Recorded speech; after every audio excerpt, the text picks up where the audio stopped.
சரவண பவ முருகனுக்கான மந்திரம். இத 6 முறை சொல்லணும்.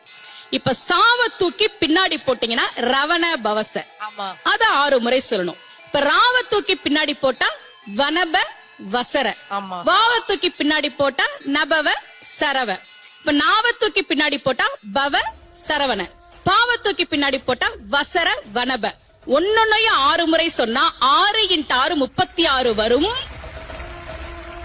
இப்படி சொன்னால் 5 நிமிஷத்துல சொல்லிடலாம். கந்த சஷ்டி கவசத்தை 36 முறை சொன்ன பலன் கிடைக்கும்.